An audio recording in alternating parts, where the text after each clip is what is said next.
Hey guys, so our first reading this week is Isaiah 55, and it's chapter 6 through 9. A couple things that stood out to me this week. As you're reading through it, the first part is talking about sinners. And I'm just going to say us, because there's not one of us who hasn't sinned, St. Paul tells us, and I think he's right.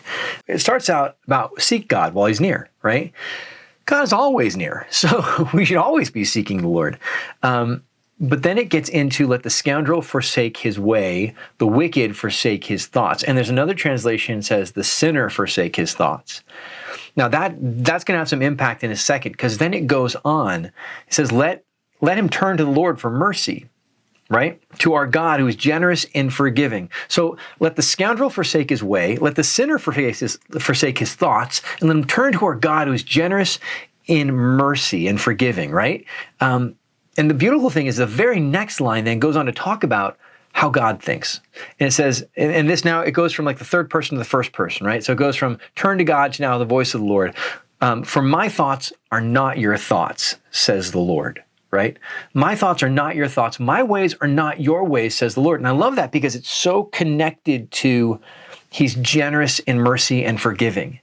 That's not human. It's not human to be generous in mercy and forgiving. Look at human history. We're not very good at it. In fact, Judeo-Christianity really shows a march of mercy. And, it's not always been perfect, don't get me wrong. But if you look at from Christ onwards, we see that civilization changed, right, in terms of mercy. His ways are not our ways. As people, we seek vengeance. That's what we want, right? Retribution. We seek our advantage, right?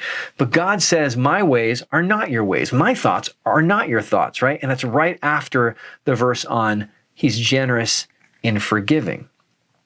So what does that tell us about us? Well, if we want to be like God, we need to forsake our evil thoughts and try to think like him. So if in my mind, I'm practicing retribution, right? Like someone wrongs me and I just really dwell on it. I'm just, oh boy, it's a good thing they're not here. You know what I mean? Like, my thoughts are not like his thoughts. His thoughts are mercy because God is love.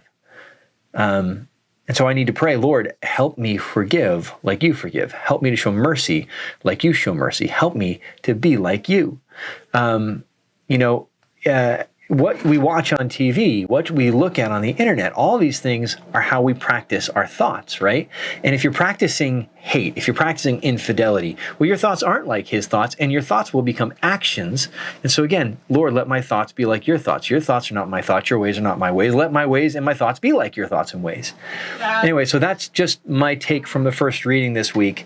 I'd love to hear your thoughts. And you can probably hear my kids and my family in the background charging in my office. So anyway, I'll catch you guys next time. Love you. Bye.